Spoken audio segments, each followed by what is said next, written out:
Hi there, and welcome to this episode of Consciousness Empowerment. Today, I'm going to talk about Neville Goddard and his story on how he learned the law of assumption, the law of attraction. Okay, so let's get right to it. Today, I read two things. I read the book "I Am the Way" by Elmer O. Locker Jr. And listened to the video with Neville Goddard. The how it's titled "How Neville Goddard Learned the Law of Assumption Through Abdullah, a Ethiopian rabbi, right?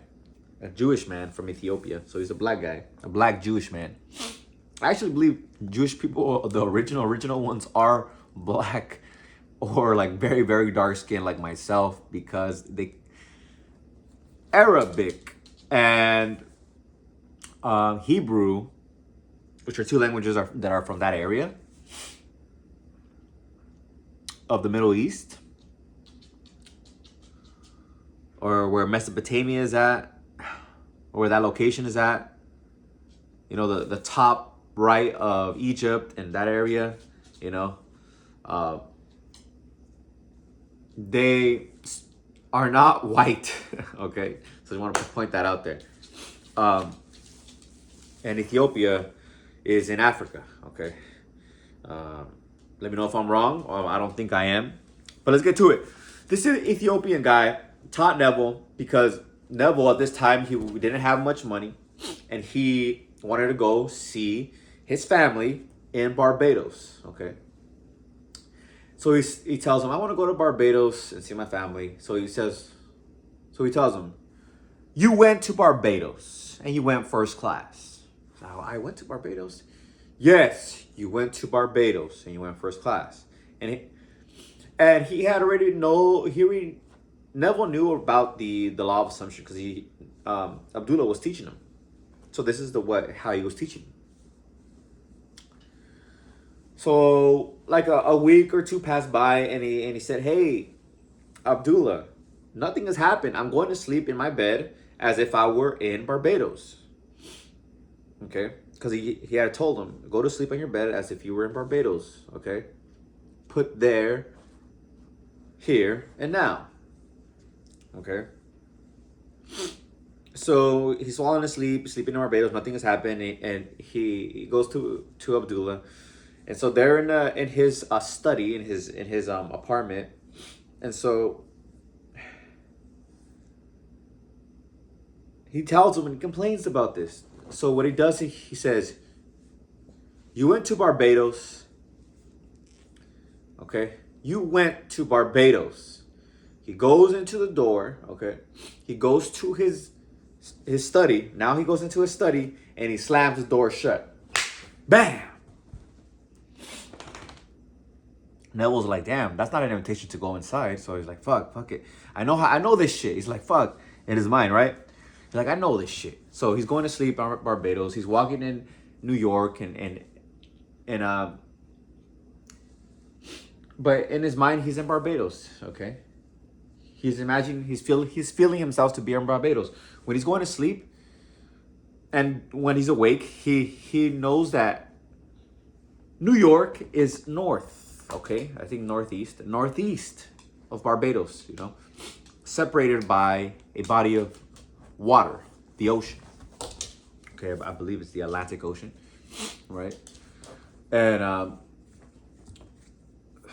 he knows, because he's falling asleep, right, in his imagination, and physically he's falling asleep. Physically he's falling asleep, but in his imagination he's falling asleep in his bed and in his father's home, and he feels New York is up north.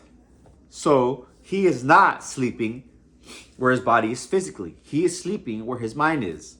So he falls asleep. He's drifting into sleep. Okay, a couple weeks pass, and he gets a letter.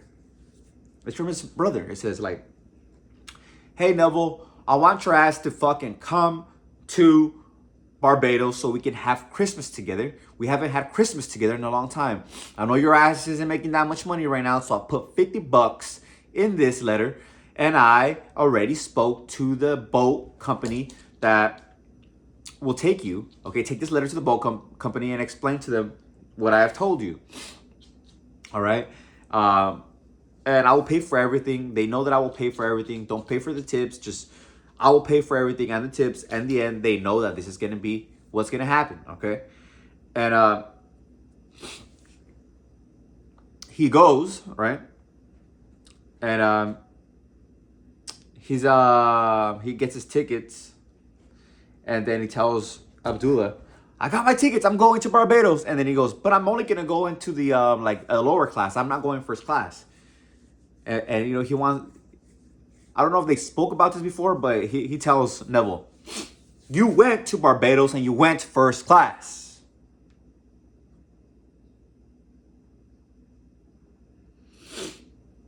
And so he goes, "All right, I'm not gonna challenge that." You know, it's like whatever. So he goes in that assumption because you know he wants the best. He wants the best. Everybody wants the best. So he goes in that assumption. And as he's boarding his ship, I tell him, "Hey, Neville, somebody didn't make it to the first class opening. They canceled, so you are now going first class." He didn't call Abdullah or tell Abdullah about this later on because he would have known already. He would have been, no, duh. That's what you're assuming. You've been wanting to go to Barbados and you want to go first class. So you went to Barbados and you went first class. So how can we use this with manifesting for ourselves, right? This is why we're here. I'm going to title this, How to Use the Law of Assumption Using Neville's Lesson on the Law of Assumption by Abdullah, his teacher. I might make it a little shorter, but that's the gist of it. What do you want? You want to be rich? You want to have more than enough money? You have more than enough money. You've had more than enough money. And you have it. Okay? It's a norm for you. Love and sex and intimacy. You want to smash baddies? You have already smashed baddies. And you did it easily. So, you already have more than enough money. You already have love and intimacy in your life. You already have health and fitness, and you're muscular and you have a six-pack and you look amazing. So amazing. Okay? You already have it. So create a scene now that you're affirming this, create a scene in your mind of you already having it.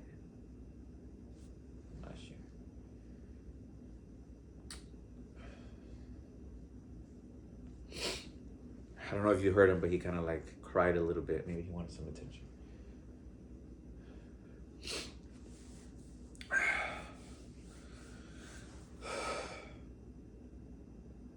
Create a scene. Let's do the money one. If you had more than enough money, what would you see yourself doing? Do that shit in your mind. Because that would imply you have more than enough money. Close your eyes right now and see yourself doing it.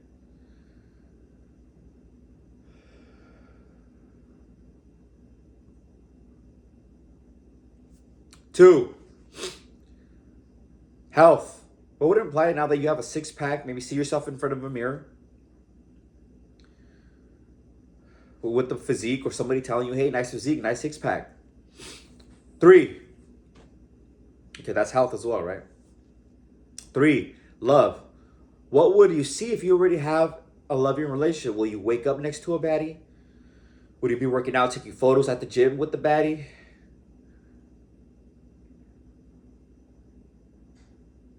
See it in your mind's eye.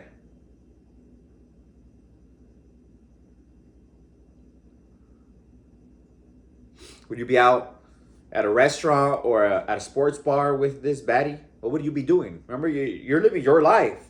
So live your life with that baddie or that boyfriend. Small percentage of my audience is women, but mostly men. But I don't forget about you, women. I don't not forget about you. And happiness, What is it that you really want? You see yourself already having it, you know? And boom, you have the happiness. When I was incarcerated, I wanted to go to college. So I would fulfill my desire by seeing myself on campus, walking on the campus, and a feeling that I was successful already. So in all these areas, feel yourself successful, feel yourself happy, feel yourself safe and successful.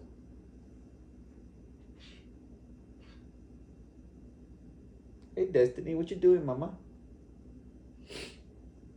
She's scratching something. I don't know what she's looking at. Destiny's over here.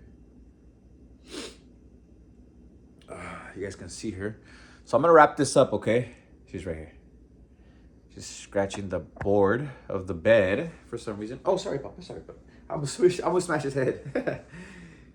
He forgot that I was gonna sit down again.